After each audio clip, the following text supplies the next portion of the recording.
Halo sobat, selamat datang kembali di channel YouTube Timon Arisu. Oke sobatku, pada hari ini kita akan bahas tentang jam tayang YouTube ya teman sekalian. Ini sedang rame ya, mendapatkan 10 juta dari hasil beli jam tayang YouTube. Nah, jadi buat teman sekalian, apakah bisa kita mendapatkan uang jutaan rupiah setelah kita membeli jam tayang YouTube? Tetapi ada yang membuat konten bahwasanya pada saat kita membeli jam tayang YouTube untuk mendapatkan 10 juta itu berat sekali. Nah, di sini saya akan coba jelaskan ya teman sekalian, kenapa orang-orang itu membeli jam tayang YouTube. Yang pertama kita akan bahas dulu pembelian jam tayang YouTube itu menggunakan jasa apa. Yang pertama ya teman sekalian, karena jasa untuk menjual jam tayang YouTube itu ada dua jenis ya. Biasanya orang itu menjual menggunakan panel. Nah, kalau menggunakan panel ini hati-hati teman-teman. Yang pastinya teman sekalian, channel YouTube teman sekalian itu tidak bisa dimonet. Nah, kalau tidak bisa dimonet, buat apa beli jam tayang YouTube?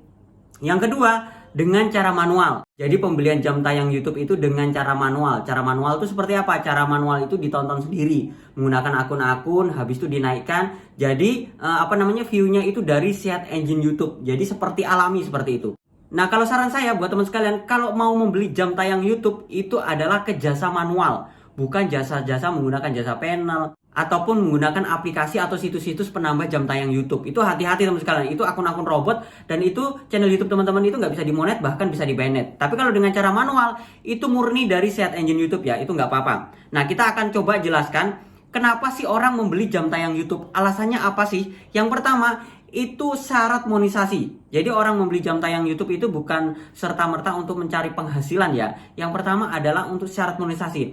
Jadi kalau udah syarat monetisasi, yang penting tuh monet dulu. Supaya apa? Iklan yang tampil di YouTube kita atau di video kita itu nggak sia-sia. Karena kenapa saya bilang sia-sia teman-teman?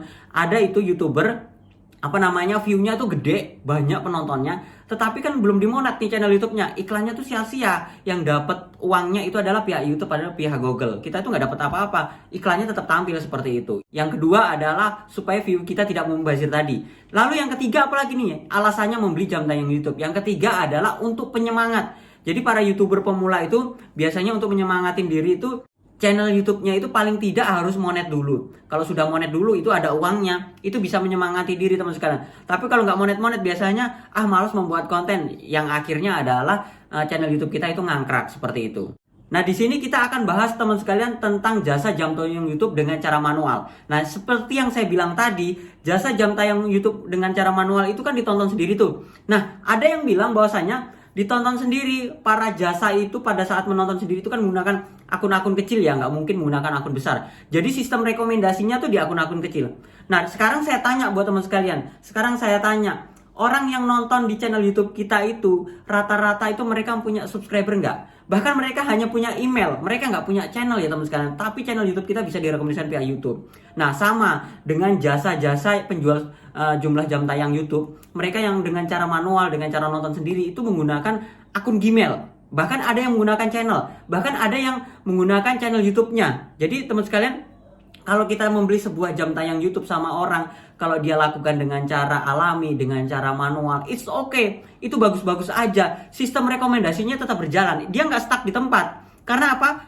Penghasilan YouTube itu bukan hasil dari sistem upload video. Itu hasilnya bukan dari situ. Tapi yang mempengaruhi penghasilan YouTube kita itu adalah hasil dari tonton orang-orang yang suka sama video kita. Kalau mereka itu nggak suka sama video kita, walaupun kita upload video, walaupun kita membeli jam tayang YouTube, tapi mereka nggak suka sama video kita nggak ditonton, penghasilan kita nggak bakal naik teman sekalian. Nah, di sini walaupun kita membeli jam tayang YouTube, membeli subscriber, tapi kualitas konten kita bagus, orang suka, bahkan bisa lebih meledak, bahkan bisa lebih naik. Karena apa? Kita lakukan dengan cara manual, dan ini orang-orang semua teman sekalian, bukan orang-orang palsu. Bukan akun-akun bodong yang kita suntikan seperti itu. Jadi buat teman sekalian, tenang aja. Kalau kita membeli jam tayang YouTube tapi dengan jasa yang manual, itu nggak apa-apa. Jangan khawatir, channel YouTube kita itu bisa berkembang. Syaratnya satu, kualitas konten kita diperbaiki. Yang pertama ya, supaya orang suka nonton video kita, karena pengaruhnya dari situ. Yang kedua adalah durasi upload video. Nah, durasi upload video ini seperti apa? Kalau kita seumpamanya sudah memulai nge-YouTube, saran saya teman-teman, kita rajin-rajin upload video. Kalau kita nggak rajin upload video, jadi setelah beli jam tayang YouTube, setelah beli subscriber, kita sudah monet, habis itu kita males, kita nggak bikin konten. Ya sama aja bohong. Kita nggak bisa mendapatkan penghasilan YouTube yang lebih besar lagi. Karena apa? Stuck di tempat. Kita nggak bisa ngandelin jam tayang YouTube itu aja, kita nggak bisa. Karena penghasilan YouTube itu setelah dimonet, bukan sebelum dimonet. Pada saat belum dimonet itu kan ada view-nya ya, bukan itu sudah dihitung, bukan, tetapi pada saat setelah dimonet baru penghasilan kita dihitung. Kalau setelah dimonet itu kan view-nya sudah otomatis nggak ngejar 4.000 jam tayang YouTube lagi ya, secara otomatis jasanya kan stop tuh. Jadi itu murni dari video kita. Kalau video kita bagus, yang nonton akan semakin banyak. Tapi kalau video kita nggak bagus, mereka nggak akan mau nonton. Itu yang pertama. Yang kedua adalah durasi dari upload video tadi. Kalau teman sekalian rajin-rajin upload video, teman sekalian pasti saya yakin dari beberapa video ini ada yang naik.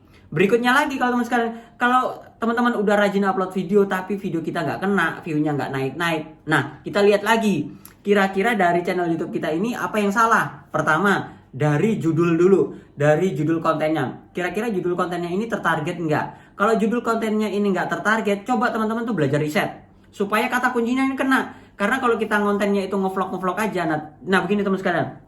Kalau teman-teman itu kontennya ngevlog, teman-teman itu harus menampilkan wajah. Mungkin teman-teman pun punya tampang cantik atau ganteng. Nah itu nggak apa-apa, kita nggak perlu riset. Judulnya itu aneh-aneh nggak apa-apa. Karena orang nonton itu nonton tampilan kita seperti itu. Yang kedua, kalau kita memiliki tampilan pas-pasan, ya kita harus melakukan riset dengan kata kunci tertentu. Contohnya nih, kita harus membuat konten-konten yang bermanfaat, konten tutorial, mungkin kalau konten ngevlog itu konten review tempat wisata, supaya judul kita itu tertarget. Nah kalau sudah judulnya tertarget, deskripsinya kita isi, habis itu tagnya kita isi, end screen, kartu kita isi semua lengkap. Nah kenapa kok masih salah? Masih sepi aja channel YouTube kita. Kita cek lagi, kira-kira thumbnailnya bisa bersaing nggak? Ini thumbnail teman sekalian, ini faktor utama. Faktor utama yang menentukan channel YouTube kita itu naik atau enggak. Karena apa? Kalau thumbnailnya ini kita sudah kalah, semuanya kualitas konten kita ini udah bagus, habis itu penyajiannya udah bagus, tapi thumbnailnya nggak bagus. Karena persaingan pertama itu di thumbnail. Pada saat orang mengetikkan sebuah kata kunci di beranda YouTube, mereka itu kan persaingannya di thumbnail. Kalau thumbnail kita itu udah nggak menarik, kita nggak diklik, walaupun itu posisinya paling atas.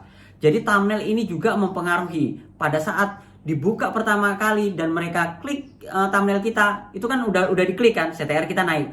Nah dibuka videonya juga bagus, secara otomatis video kita akan ditonton sama orang lain itu berlama-lama. Nah kalau udah berlama-lama, sistem rekomendasi YouTube-nya akan semakin bekerja. Nah ini kita kembali lagi ke jam tayang YouTube. Jam tayang YouTube teman sekalian, pada saat teman-teman membeli yang dengan cara manual, itu retensi atau durasi tontonnya itu tinggi. Kenapa saya bilang tinggi? Karena kalau teman sekalian itu beli jam tayang YouTube sama saya kan pasti menyarankan, Mas buat video durasi 1 jam. Karena itu yang kita up dengan cara manual. Nah video durasi 1 jam ini, pada saat diketikkan sebuah kata kunci panjang, biasanya di beranda YouTube tuh gak muncul. Tapi setelah kita up, itu yang durasi 1 jam itu bisa muncul teman sekalian. Apalagi kalau teman-teman itu video durasi 1 jamnya ini yang bermanfaat. Jadi video durasi 1 jam ini jangan untuk kejar jam tayang YouTube aja, tapi buatlah video yang bermanfaat, video yang orang suka. Jadi nanti kalau pada saat kita sudah up, video ini naik, orang juga kan pengen nonton nih video ini. Tapi kalau kita videonya yang 1 jam ini asal-asalan, saya yakin mereka pada saat buka mungkin nggak sampai 5 menit, bahkan hanya 1-2 menit mereka akan tutup. Nah itu yang mengakibatkan video kita nggak bagus. Nah untuk video panjangnya, teman-teman buat konten yang bermanfaat, yang membuat konten orang tuh suka, betah nonton video kita. Supaya apa? Pada saat kita up, dia naik, orang lain juga suka, mereka akan nonton berlama-lama. Apalagi kalau teman sekalian itu konten-konten lainnya itu mirip-mirip dengan konten yang durasi 1 jam tadi. Saya yakin deh, semua videonya bakal naik. Karena ini kita lakukan dengan cara manual. Jadi kembali lagi, teman sekalian, untuk penghasilan 10 juta, apakah bisa dari hasil beli jam tayang YouTube? Kalau menurut saya pribadi, jangankan 10 juta, 100 juta pun bisa. Karena apa? Beli jam tayang YouTube itu untuk persyaratan monetisasi aja. Yang pertama, supaya video kita kalau keluar iklannya itu nggak sia-sia. Berikutnya lagi adalah untuk penyemangat pada saat kita ngonten YouTube. Jadi, untuk beli jam tayang YouTube, itu nggak mempengaruhi untuk penghasilan kita ke depannya. Tetapi, yang mempengaruhi adalah kualitas konten teman-teman sekalian. Yang penting kualitas konten teman sekalian bagus, di-up, naik, dan semakin banyak lagi orang yang akan nonton. Nah, di sini lagi teman sekalian, untuk ngecek penghasilan itu nggak bisa berdasarkan dari sebuah situs. Seumpamanya sebuah situs namanya Social Blade gitu ya. Teman sekalian cek di sana, penghasilan kita rata-rata segini loh. Itu nggak bisa jadikan patokan, karena Social Blade itu penghasilan berdasarkan view ya. View-nya banyak. Jadi kalau teman-teman itu ngupload video short, view-nya tuh kelihatan gede. Padahal aslinya tuh nggak gede. Bahkan teman sekalian kalau upload video short, view-nya gede, penghasilan di Social Blade gede, itu penghasilan teman-teman tuh kecil banget. Yang gede adalah video yang durasinya panjang. Pokoknya bukan video short ya, durasinya panjang, karena di situ ada iklannya, nggak ada pelanggarannya. Nah, di Social Blade itu juga nggak ada namanya CPM RPM.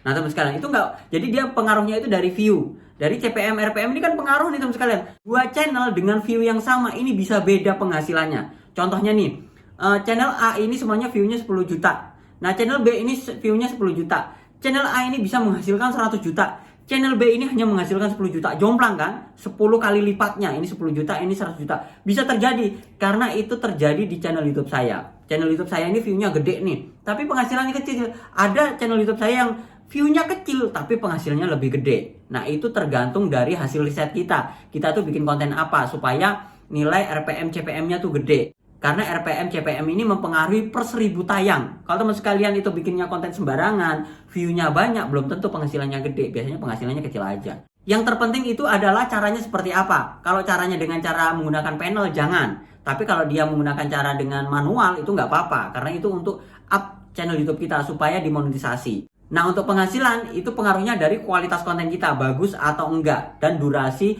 upload video kita. Kalau kita semakin banyak upload video, kemungkinan besarnya untuk penghasilan lebih besar lagi itu bisa terjadi teman sekalian.